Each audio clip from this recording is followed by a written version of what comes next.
Halo, Assalamualaikum warahmatullahi wabarakatuh. Waalaikumsalam warahmatullahi wabarakatuh. Waalaikumsalam warahmatullahi wabarakatuh. Gimana kabarnya? Sehat semuanya? Alhamdulillah, Ustaz. Alhamdulillah. Oke, pada siang hari ini insya Allah kita akan diskusikan tentang tafsir Al-Qurtubi ya. Pemakalannya Mas Sulistiono ya. Sama siapa? Gabriel. Monggo, Mbak Mas, silakan. Sambil nunggu yang lain. Baik, Assalamualaikum warahmatullahi wabarakatuh. Waalaikumsalam warahmatullahi wabarakatuh.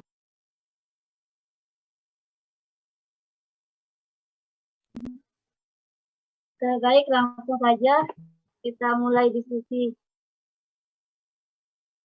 pada siang hari ini. Kami dari kelompok 8 dan saya sendiri sebagai moderator. Di sini saya sebagai materi pertama di sini sebelum beralih ke materi tafsir fikih dalam kitab Al-Qurtubi. Di sini saya akan terlebih dahulu menjelaskan pengertian tafsir fikih. Tafsir fikih merupakan kombinasi metode dan pendekatan dalam memahami makna ayat-ayat Al-Quran. Posisi tafsir fikih ini dalam metode penafsiran itu menjadi bagian dari bentuk metode tafsir tahlili atau analitis, atau juga dikenal dengan tafsir ahkam. Dengan demikian, terminologi tafsir fikih ini tidak lepas dari tujuan fikih sebagai corak penafsiran yang berusaha mengambil keputusan hukum dalam Al-Quran. Orientasi fikih ini terhadap kajian hukum Islam itu sudah ada sejak zaman Rasulullah hingga generasi-generasi sesudahnya. Sedangkan terminologi ilmu fikih adalah satu proses yang melahirkan hukum syara yang bersifat praktis dan diperoleh dari dalil-dalil yang terperinci.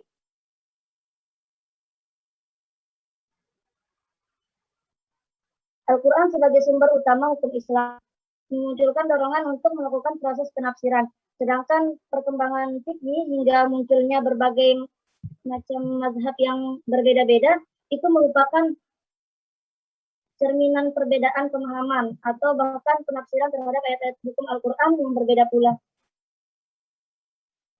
Tafsir fikih meliputi domain metodologi dan produk penafsiran.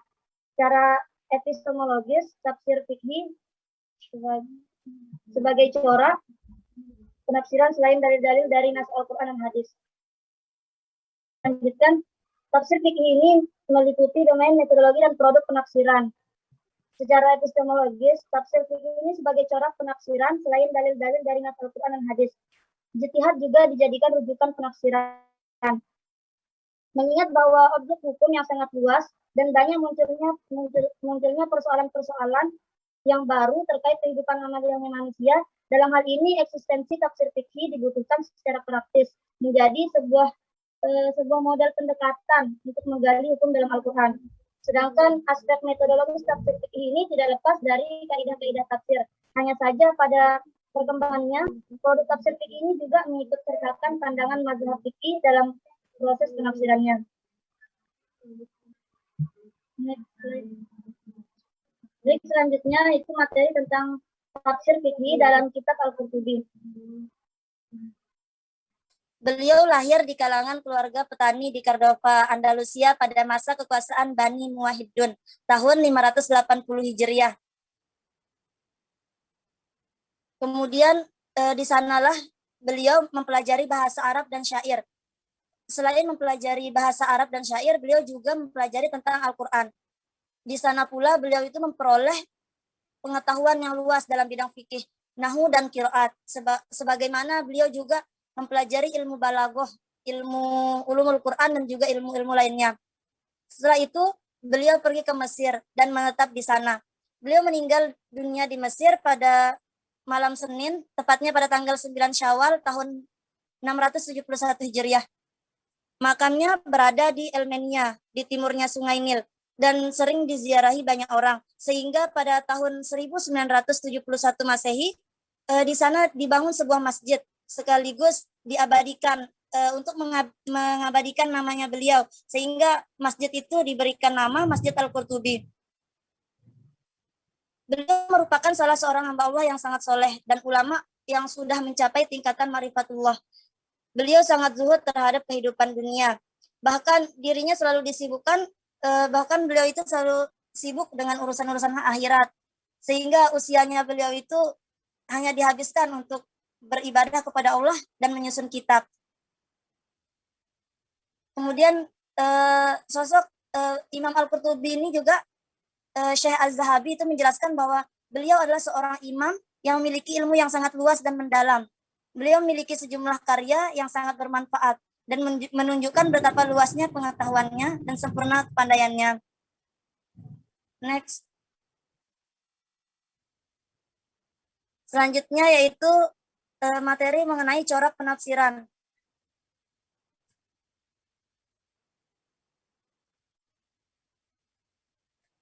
Kitab Al-Jami' li Al-Hakmi Al-Quran atau yang dikenal dengan kitab tafsir Al-Qurtubi ini, menurut keterangan dari Husain Az-Zahabi dalam kitabnya Tafsir wal Mufassirun, beliau menjelaskan bahwa tafsir Al-Qurtubi adalah digolongkan tafsir yang bercorak fikih. Al-Qasbi Mahmud juga menyimpulkan bahwa tafsir Al-Qurtubi ini memiliki kecenderungan fikih yang sangat kental. Hal ini dapat dibuktikan dengan uraian-uraian Imam Al-Qurtubi yang secara panjang dan detail ketika memahami sebuah ayat-ayat yang menyangkut tentang hukum. Karena dominasi dalam tafsir tersebut adalah kajian tentang hukum-hukum, maka beliau memberikan nama tafsirnya dengan Al-Jami' li Ahkami Al-Quran, yang berarti penghimpunan hukum-hukum Al-Quran. Kemudian tafsir Al-Qurtubi ini adalah salah satu kitab tafsir dengan metode penafsiran tahlili atau rinci, di mana di dalam kitab itu terdapat beberapa aspek keilmuan, di antaranya membahas tentang aspek teologi, sejarah, hukum, dan lain sebagainya. Namun setiap mufassir tentu memiliki kecenderungan dalam penafsirannya. Dan Imam Al-Qurtubi ini adalah, beliau ini cenderung pada persoalan fikih. Antusiasnya beliau dalam menulis kitab tafsirnya itu, beliau seolah-olah tidak menulis kitab tafsir. Bahkan kayak beliau itu seolah melainkan menulis kitab fikih. Imam Al-Qurtubi ini bermazhab Maliki. Hal ini juga mempengaruhi penafsiran tentang ayat-ayat hukum yang di dalam kitabnya. Seperti Imam Al-Qurtubi tidak menentang mazhab, tetapi beliau tidak menentang mazhab-mazhab yang lain. Bahkan beliau melakukan kajian-kajian kritis terhadap mazhab-mazhab lainnya itu. Kemudian materi selanjutnya yaitu sistematika penafsiran. Secara umum, itu ada 3 jenis sistematika yang diterapkan oleh para mufassir dalam penulisan kitab tafsir. Yang pertama yaitu mushafi, di mana sistematika ini adalah penulisan sebuah kitab tafsir dengan berpedoman pada urutan susunan surat dan ayat-ayat yang sebagaimana yang tertera dalam Al-Quran, mulai dari Al-Fatihah itu sampai An-Nas.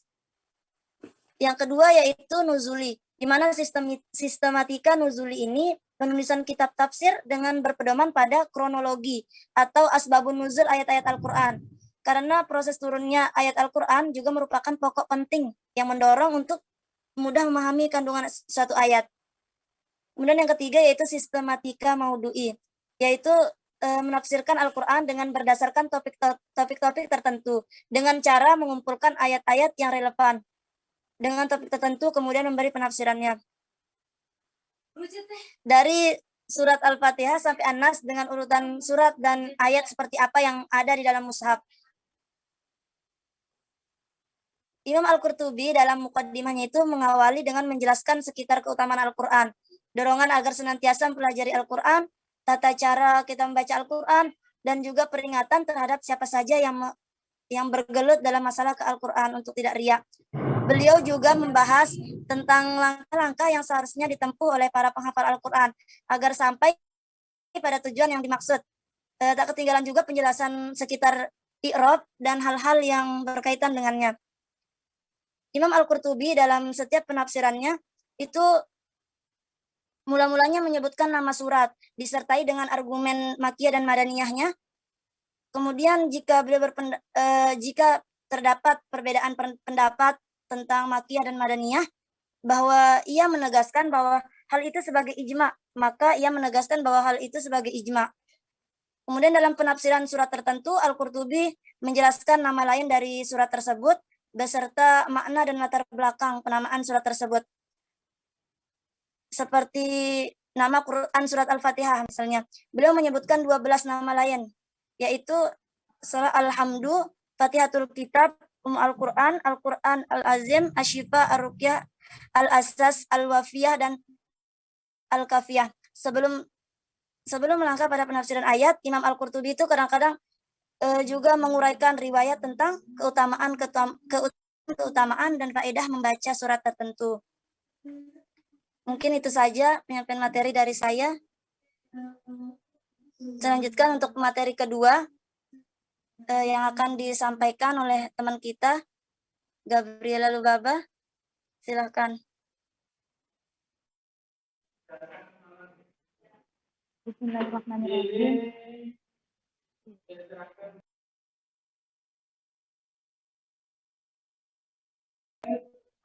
Bismillahirrahmanirrahim.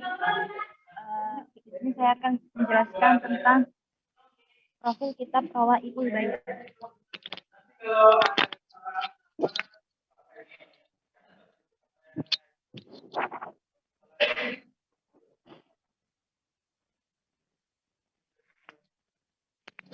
Biografi penulis. Nama lengkapnya adalah Muhammad bin Ali bin Jamil Al-Sobuni. Dilahirkan di kota Help. Ada juga yang membaca salah satu kota di Syria pada tahun 1928 atau 1347 Hijriah. Guru pertamanya adalah ayahnya sendiri yang mengajarkan ilmu mawaris dan ilmu agama lainnya.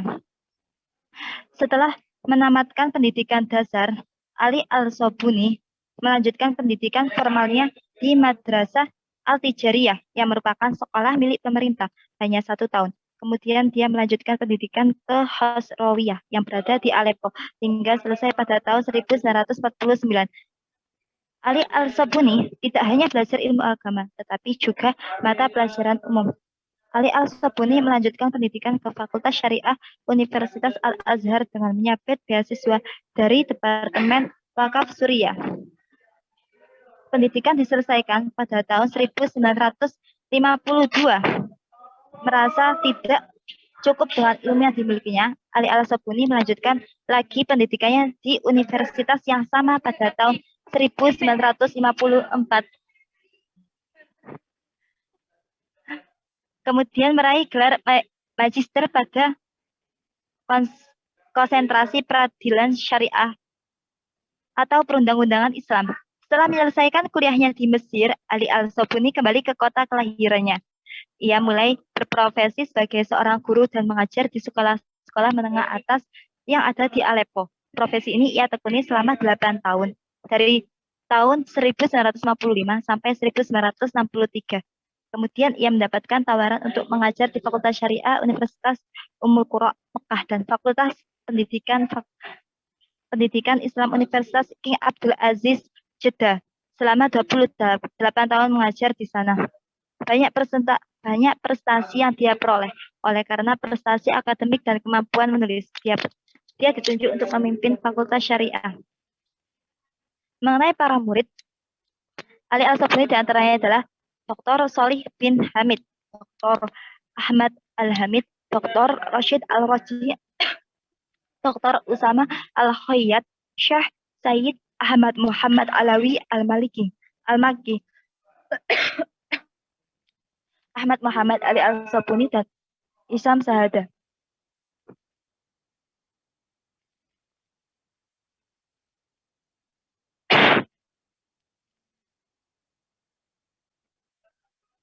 Pada umumnya, para ulama dan cendekiawan memberikan penilaian positif kepada Ali Al-Sobuni beserta karya-karyanya, sebab setiap karya yang dilakukan beliau telah memberikan kontribusi yang signifikan dalam wacana pengembangan pemikiran dalam ilmu pengetahuan, khususnya penafsiran di dunia Islam. Abdul Halim Mahmud, Rektor Universitas Al-Azhar Mesir, menilai bahwa karya-karya tafsir Ali Al-Sobuni merupakan karya yang sukses dalam upaya memberikan pencerahan dan menunjukkan kapabilitas penulisnya yang betul-betul memiliki pemahaman yang hampir sempurna dalam seluk-beluk tafsir Al-Quran. Dalam tafsirnya, ia berhasil memadukan karya tafsir Al-Quran di dalam kitabnya dan sekaligus dalam kitab tersebut didapatkan perpaduan serasi antara ilmu tafsir dan ilmu sejarah. Dari situ beberapa komentar di atas menunjukkan kelebihan karya Ali Al-Sobuni. Maka sewajarnya jika setiap karyanya menjadi rujukan utama di lingkungan masyarakat muslim. Karya-karya Ali Al-Sobuni dapat diterima di berbagai kalangan. Hal ini disebabkan bukan hanya karena kedalaman ilmunya, tetapi juga dalam memberikan pandangan. Ia tidak cenderung hanya pada mazhab tertentu, tetapi selalu menyebutkan pandangan-pandangan ulama yang berbeda pandangan dan mazhab. Kemudian, profil kitab Rawaiul Bayan. Latar belakangnya, penulis kitab tafsir Rawaiul Bayan sebagaimana diungkapkan oleh Ali Al-Sobuni dalam khotimahnya dilatar belakangi oleh antara lain mendahulukan amal solih terutama berkhidmah kepada kitab Al-Quran. Kemudian Ali Al-Sobuni berharap selalu ingin berkhidmat dengan agama dan ilmu agamanya. Satu sebagai salah satu dosen yang mewajibkan untuk melahirkan karya tulis ditambah lagi dengan keamanan ketentraman yang didapatkan oleh Ali Sobuni di kota Mekah Mukarramah menjadi motivasi yang luar biasa baginya. Kemudian yang terakhir, tujuan dan harapan penulisan kitab ini tidak lain adalah berguna bagi kaum muslimin agar menjadikannya sebagai tabungan amal bagi untuk akhirat nanti. Sistematika penulisan kitab tafsir Rawaiul Bayan. Secara umum, sistematika penulisan yang dilakukan oleh Ali Al-Sobuni dalam kitabnya dikenal dengan istilah tartib maudhu'i, urutan sesuai tema, atau sistematika penyusunan kitab tafsir dengan mengambil ayat-ayat hukum saja dalam tertib musafi. Dalam kelompok ayat hukum yang muncul pada pembahasannya, biasanya pembahasan hukum yang berulang-ulang sesuai dengan tertib musafi. Pendekatan ini sangat terasa didapati dalam tafsir ini ketika Ali Al-Sobuni menguraikan penafsiran suatu ayat dengan memberikan sejumlah ayat lainnya berhubungan sebagai penguat tafsirannya. Kitab tafsir ini terdiri atas 2 jilid. Jilid pertama berisikan 7 surat, 124 ayat, dan terdiri dari 40 tema pembahasan dengan jumlah halaman sebanyak 627 halaman, termasuk halaman judul di bagian dalam, bukan termasuk cover kitab. Jilid kedua berisikan 13 surat, 111 ayat dengan 30 tema pembahasan dan jumlah halamannya sebanyak 639 halaman. Total pembahasan sebanyak 70 tema yang terdiri dari 235 ayat yang jumlah 230 ayat dan jumlah halaman secara keseluruhannya adalah 126 halaman. 1266 halaman. Setiap tema dalam pembahasan tafsir itu tidak menggunakan istilah bab, misalnya bab 1 atau bab 2. Ali Al-Sobuni memakai istilah al-muhadharah. Biasanya istilah ini diterjemahkan dengan kata pertemuan. Dari penggunaan istilah itu dapat dipahami bahwa tema-tema yang dituliskan oleh Ali Sobuni dalam kitab tafsirnya merupakan bahan-bahan perkuliahan beliau ketika mengajarkan mahasiswa di kelas-kelas yang kemudian disusun menjadi tulisan dalam sebuah tafsir yang seperti yang kita temukan saat ini. Corak penafsirannya.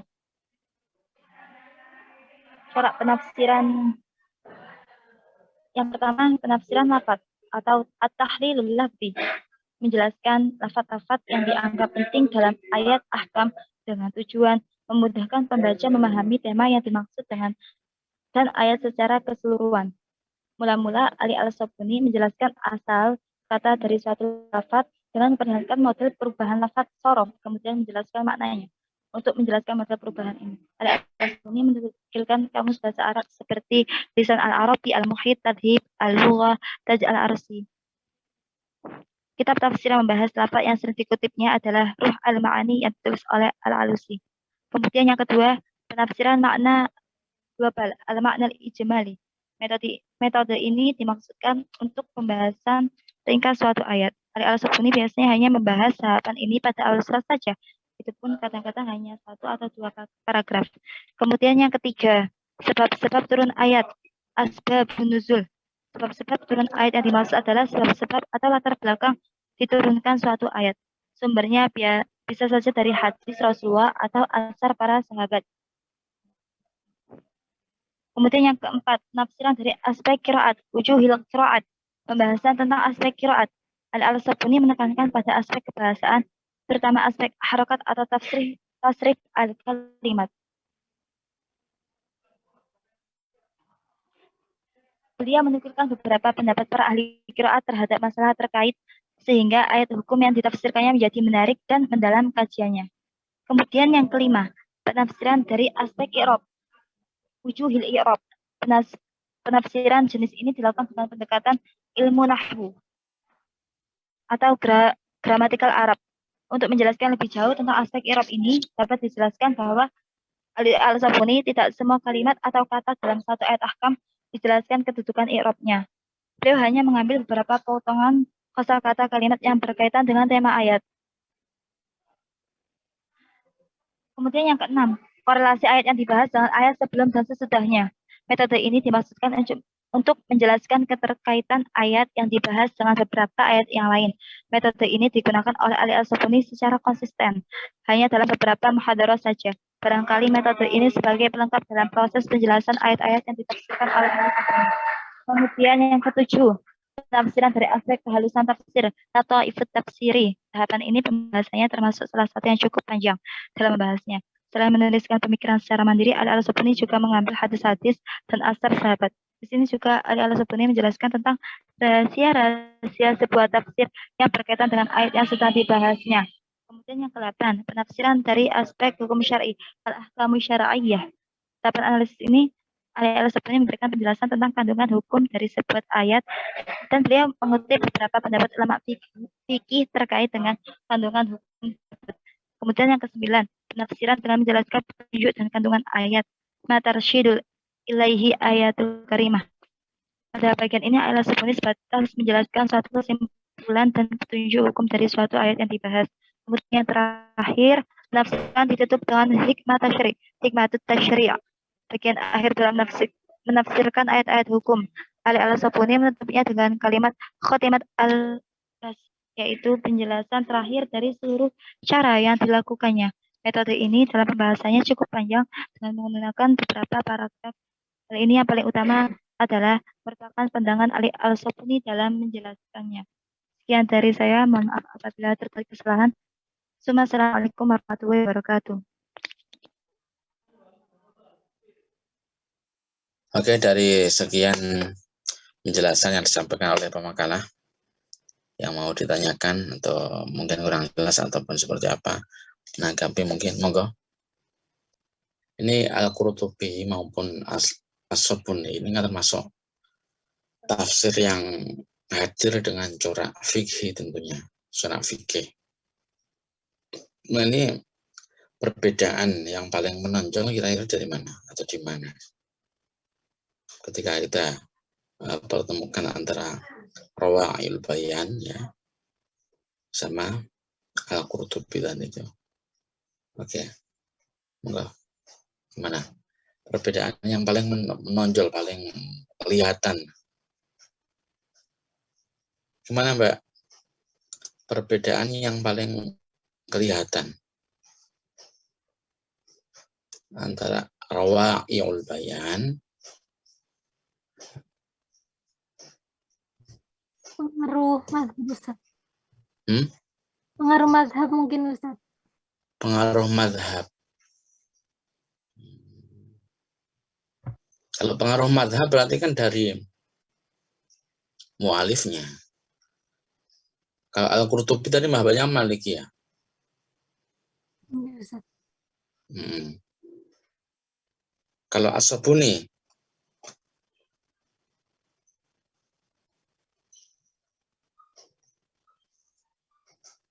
gimana? Ada yang mau urun? Hah? Abu Hanifah. Abu Hanifah. Hanafi ya. As-Sabuni apa mazhabnya? Hanafi. As-Sabuni Hanafi. Bukan Ustaz. Beliau tarjih. Apa?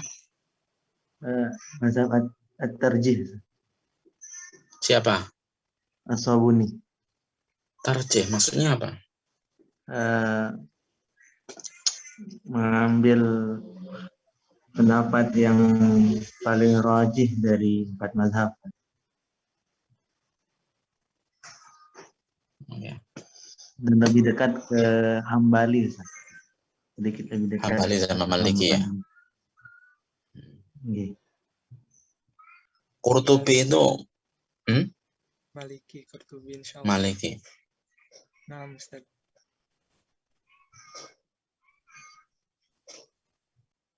Terus selain itu apa? Apa lagi yang kelihatan? Konsep mungkin ya, di Rawaiul Bayan itu siap penafsiran ayat-ayat ahkam itu ditemakan oleh Syekh Ali As-Sabuni rahimahullah, seperti hikmatul tasyarab dan hukum yang diambil dari ayat-ayat yang dijelaskan oleh beliau sesuai menurut pandangan-pandangan masing-masing mazhab. Dan setelah beliau uraikan, beliau mengemukakan ar-rajih yang paling rajih menurut beliau dari pandangan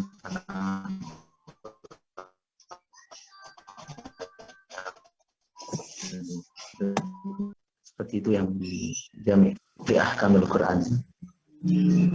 Oke. Ini kalau punyanya Al-Qurtubi ya, kan sama halnya fikih dengan As-Sabuni, hanya saja kalau di Al-Qurtubi nanti dalam setiap penafsiran atau setiap surah itu ada banyak babnya, banyak penyebutan bab-babnya. Misalnya surah Al-Fatihah ya, nanti beliau membagi menjadi 4 bab. Ada bab fadhail atau keutamaan-keutamaannya, kemudian nama lain dari surah Al-Fatihah ya.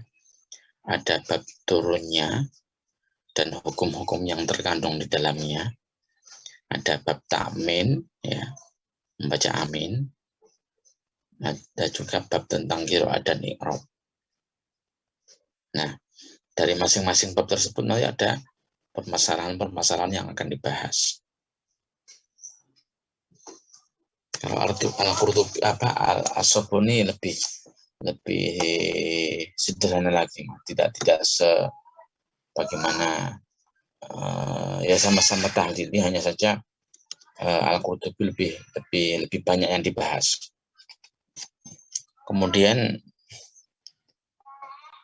ya karena memang As-Sabuni ini kan ulama zaman sekarang, bahkan saya pernah ngaji langsung kepada beliau ya ketika dihadirkan di Jakarta. Ketika itu saya masih mahasiswa, masih nyantri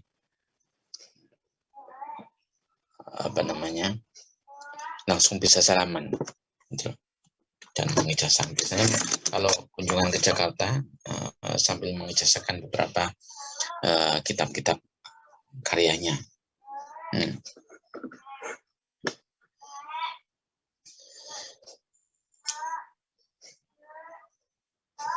Beliau itu sebenarnya kan lahiran mana tadi?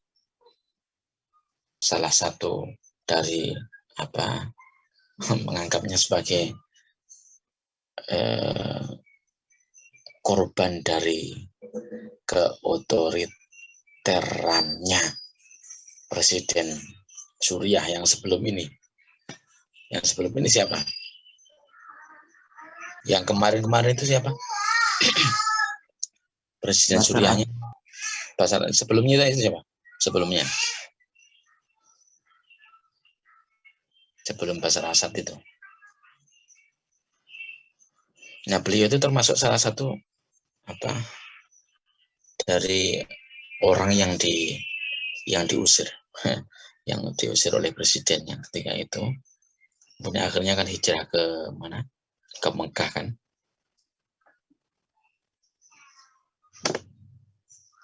Ketika ditanya, nama Anda kok ada As-Sobuninya? Sobun. Ini maksudnya apa? Jawab beliau itu, barangkali orang tua saya ingin menjadikan saya sebagaimana fungsinya sabun, membersihkan hal-hal yang kotor, ya, menjadikan sesuatu itu bersih. Namanya as-sabuni. Bukan, ini as-sabuni itu bukan bukan daerah Sobun itu bukan, tapi kata beliau seperti itu. Sehingga menjadikan memberikan kemanfaatan untuk orang banyak. Seperti itu. Tapi sekali lagi namanya orang punya karya, ya. Orang punya karya tulis itu pasti ada pro dan kontranya. Ada pandangan plus dan minusnya menanggapi atau menyikapi hasil karya tulisnya.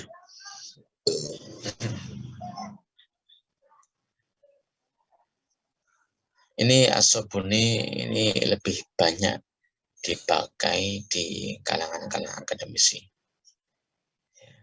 Bahkan jadi rujukan utama dalam dunia musabaqohan tafsir itu pasti merujuknya kepada as-sabuni. Karena apa ya? Karena memang lebih praktis. Praktis dan bahasanya juga tidak begitu sulit, mudah untuk dipahami, ya.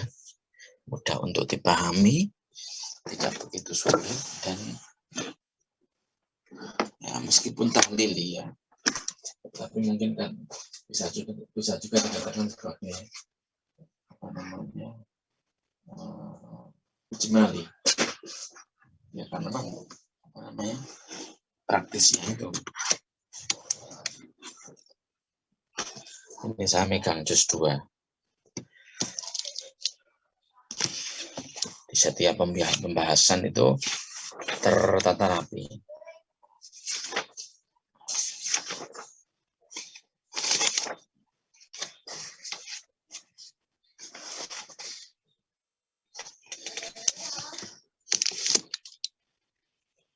Ada tahlil lafzi, kemudian ada makna al-ijmalinya, ada sababun nuzulnya, semuanya disebutkan.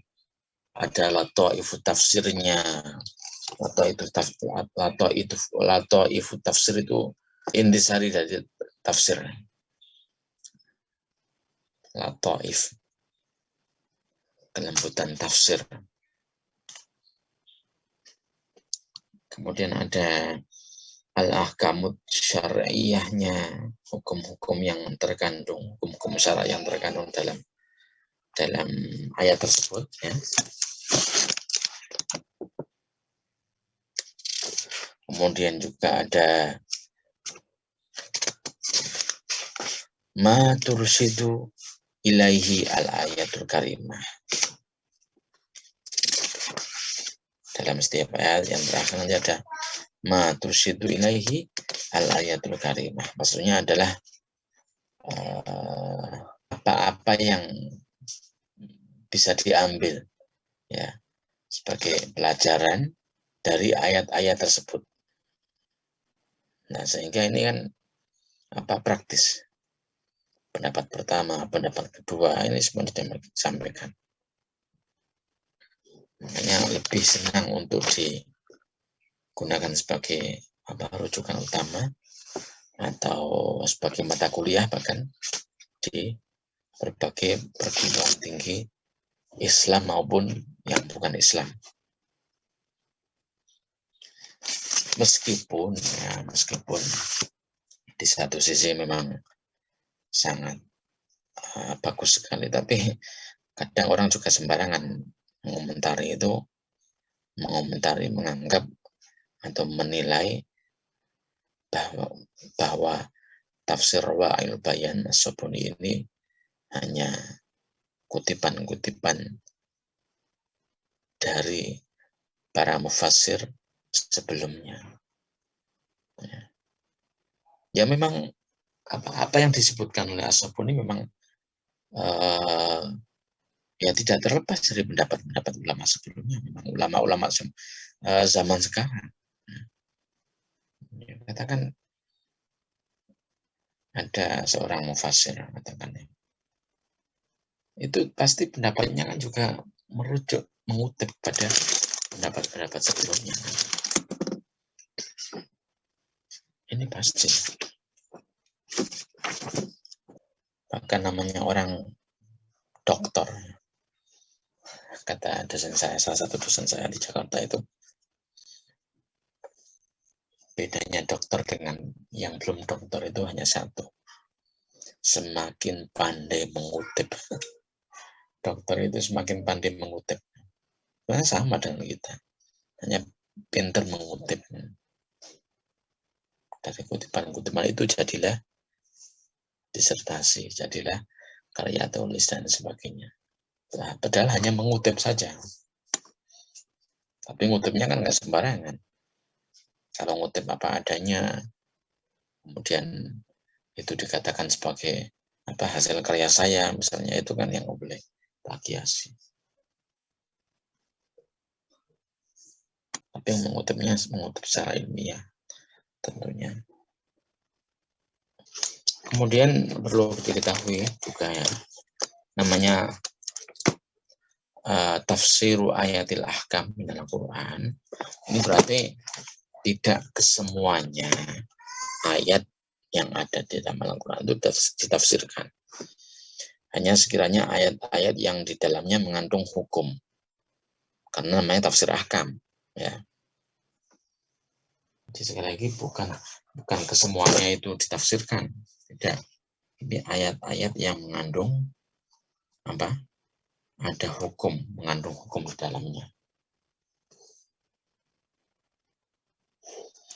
Ini sistematikanya pun kan dalam tafsir kan ada beberapa ya. Tartibul mushafi atau tartib itu sistematika. Sistematika mushafi maksudnya adalah penulisan dalam kitab tafsir tersebut berpedoman pada urutan susunan ayat-ayat dan surah dalam mushaf. Dengan dimulai dari surah Al-Fatihah, Al-Baqarah dan seterusnya hingga Anas. Ini namanya tartibul mushafi atau susunan urutan mushaf. Selain itu ada sistematika nuzuli atau tartibun nuzuli namanya. Ini dalam menafsirkannya berdasarkan kronologi turunnya surah-surah dalam Al-Quran. Misalnya yang paling banyak memang yang mushafi tadi. Ya ada yang berdasarkan nuzulnya, ya urutan nuzulnya itu sebagaimana Muhammad Izzah Darwazah namanya. Tafsirnya namanya At-Tafsir Al-Hadith. Ya. Ini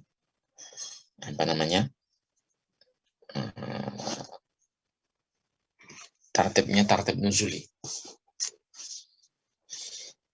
Kalau Al-Quran juga demikian kan.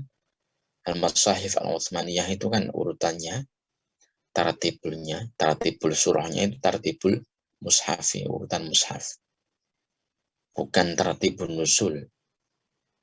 Ya. Mulai dari Al-Fatihah, kemudian Al-Baqarah, Ali Imran, An-Nisa, dan seterusnya hingga surah An-Nas. Ini mayoritas merujuk kepada urutan surah yang ada dalam mushafnya Ubay bin Ka'ab. Meskipun tidak semuanya. Tidak semuanya. Tidak sama semuanya, tapi mayoritas saya katakan. Lain halnya dengan mushaf pribadinya sahabat Ali bin Abi Thalib. Ya. Ini urutannya itu urutan nuzul. Dari pertama itu Al-Ala, yang kedua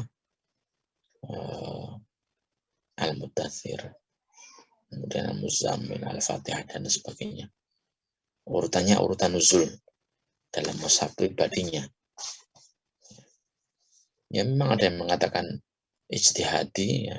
Buktinya memang para sahabat urutannya beda-beda. Ada Ibnu Abbas, Ibnu Mas'ud, Ali bin Abi Thalib, Ubay bin Ka'ab. Ya. Ini urutannya beda-beda, tidak sama semuanya. Ini yang akhirnya menjadi hujah bahwa tartib surah dalam Al-Quran itu adalah ijtihadi para sahabat. Yang mengatakan tauqifiyah memang banyak dalilnya. Dalam banyak kesempatan Nabi membaca surah-surah Al-Mufassal, surah-surah yang pendek itu secara berurutan, baik dalam salat maupun di luar salat. Penyebutan beberapa surah ya, oleh siapa? Ibnu Mas'ud kalau nggak salah. Itu berurutan. Mulai dari apa? Al-Isra, kemudian Maryam, Toha, ya, Al-Anbiya. Ini berurutan. Saya mengatakan sebagian tauqifi, sebagian ijtihadi. Ini kemudian yang ketiga ada sistematika secara maudu'i atau tematik. Tematik ini maksudnya adalah menafsirkan Al-Quran berdasarkan topik-topik tertentu dengan mengumpulkan ayat-ayat yang ada hubungannya dengan topik tertentu kemudian ditafsirkan. Jadi urutannya terserah. Pokoknya ada ayat itu berhubungan dengan tema yang dibahas. Ya. Misalnya temanya tema kepemimpinan non-muslim. Itu berarti semua ayat yang mengindikasikan ada penyebutan Yahudi, Nasoro, ya, kafir, musyrik, dan sebagainya nanti dikumpulkan. Misalnya ada ya ayyuhalladzina amanu la tattakhidul yahuda wan nasara awliya. Ada lagi misalnya la yattakhidul mu'minuna al-kafirina awliya min dunil mu'minin. Ada lagi misalnya ya ayyuhalladzina amanu la tattakhidul bitanatan min dunikum la ya'lunakum khabala, dan lain sebagainya. Ini kan nggak berurutan. Ini semuanya diakomodir semuanya. Baru nanti diurutkan secara nuzulnya, ya. Sudah terkumpul semuanya, diurutkan secara nuzulnya. Bagaimana kita mengetahui tarikh nuzulnya? Ya, kita buka kitab atau lihat sebab nuzulnya, lihat makiyah madaniyahnya. Nah, saya punya kitab Tarikhul Mushaf Asy-Syarif namanya, karangan Syekh Abdul Fattah Al-Qadhi, seorang pakar qiraat asyrah. Ini di sana nanti disebutkan tarikh nuzulnya itu kapan. Sebelum surah apa, sesudah surah apa, makiyah atau madaniyah, ini disebutkan. Terdokumentasi semuanya. Baru nanti ditarik munasabahnya antar ayat tadi itu. Antar ayat ditarik munasabahnya. Keterkaitannya. Misalnya la tattakhidul yahuda wan nasara awliya. Jangan kamu jadikan Yahudi dan Nasara sebagai pemimpin. Sebelumnya ada ayat ya ayyuhalladzina amanu la tattakhidhu bitanatan min dunikum la ya'lunakum khabala. Bitanah itu ya kawan dekat, teman dekat. Kalau wali tadi itu kan awal mulanya arti katanya kan bukan pemimpin. Ya, orang dekat. Orang dekat namanya, orang dekat nanti akan menjadi mampu dan menjadi pemimpin, pengayom, pelindung, ya, yang memberikan rasa aman. Ini namanya wali, seperti itu. Kemudian munasabahnya dengan pitona tadi itu apa? Wali sama pitona. Makanya wali kan orang dekat, orang yang dekat ya. Wali Allah berarti orang yang dekat dengan Allah. Wali murid orang yang dekat dengan murid. Wali mahasiswa orang yang dekat mengenal mahasiswa. Wali kota orang yang paham dekat dengan tata kelola kota. Semuanya apa namanya? Dekat. Walidun orang tua. Walid. Nah, terus dalam tematik ini ya. Tadi hubungannya apa? Munasabahnya wali dengan apa tadi? Pitona itu apa? Misalnya kan, wong dijadikan sebagai pitona, sebagai teman dekat saja tidak boleh, apalagi sebagai pemimpin seperti itu. Ini munasabahnya pun juga harus nyambung antara ayat 1 dengan ayat selanjutnya, seperti itu. Ini 3 sistematika ya.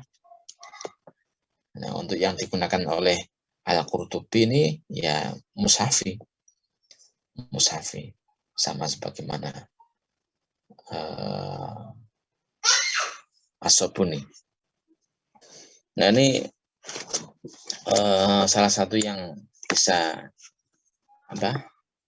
atau kita cermati dalam Al-Qurtubi ya, terutama ya. Ini adalah beliau menyebutkan tentang syarat dalam menyebut sumber periwayatan. Dalam muqaddimahnya nanti ada ya. Wa syarti fi hadzal kitab idhofatul aqwal ila qailiha wal ahadits ila musannifiha fa innahu yuqalu min barakatil ilmi ayyudhafal qawlu ila qailihi. Syarat saya dalam kitab ini, dalam Al-Qurtubi ini adalah menyandarkan semua perkataan kepada orang-orang yang mengatakannya dan berbagai hadis kepada pengarangnya. Karena dikatakan bahwa di antara berkah ilmu adalah menyandarkan perkataan kepada orang yang mengatakannya. Nah, ini jujur. Ini jujur. Al-Qurtubi dalam muqaddimah tafsirnya tadi mengatakan seperti itu. Nah, dengan pernyataan ini tentunya Al-Qurtubi ingin mengingatkan kepada para penulis ya, pada para penulis ya, semua penulis baik itu mufasir maupun yang lainnya ya, pada para penulis yang tidak lagi membudayakan penyandaran atau pengambilan penukilan kepada, tidak disebutkan penukilannya, tidak disebutkan lagi sumber periwayatannya. Nah, ini diingatkan oleh Al-Qurtubi. Padahal Al-Qurtubi sudah termasuk ulama yang lebih dulu kan, ulama sepuh ya. Ini sudah beliau contohkan dari awal ketika itu. Menurutnya dengan tidak menyebut sumber pengambilan maka akan mengakibatkan ya pembaca sulit menilai sebuah pernyataan tertentu. Penulis yang telah menyebut sumbernya berarti terlepas dari tanggung jawab terhadap kebenaran keterangan yang dikemukakannya. Nah, ini kalau kita tidak menyebutkan pengambilannya, penukilannya itu seolah-olah itu adalah dari kita sendiri. Dan ketika itu salah, yang nanggung adalah kita pribadi, nanggung dosanya ataupun akibatnya.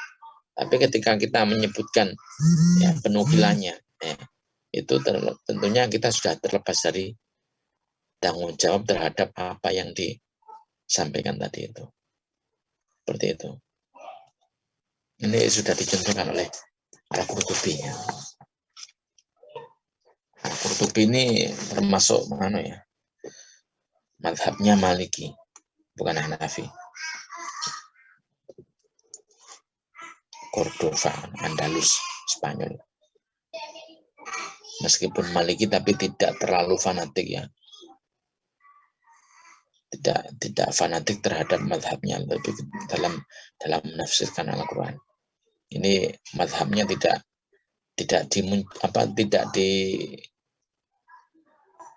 bukan menafsirkannya, bukan mendukung madhabnya ya, untuk kepentingan madhabnya tidak, tapi terlepas dari madhab, seolah-olah beliau ingin menyampaikan bahwa subjektivitasnya itu betul-betul dimunculkan. Karena ada juga penafsir yang fanatik terhadap madhabnya kan. Misalnya Zamakhsyari itu sangat fanatik sekali kepada madhab Mu'tazilahnya, i'tiqadnya. Tapi untuk Al-Qurtubi tidak.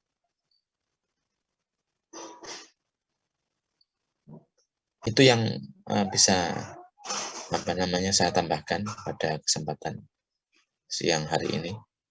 Semoga apa yang kita bahas menjadi ilmu yang barokah, manfaat untuk kita semuanya. Ada kurang lebihnya, mohon maaf ya. Sebelum kita akhiri, minta tolong yang punya laptop bisa mendokumentasikan fotonya.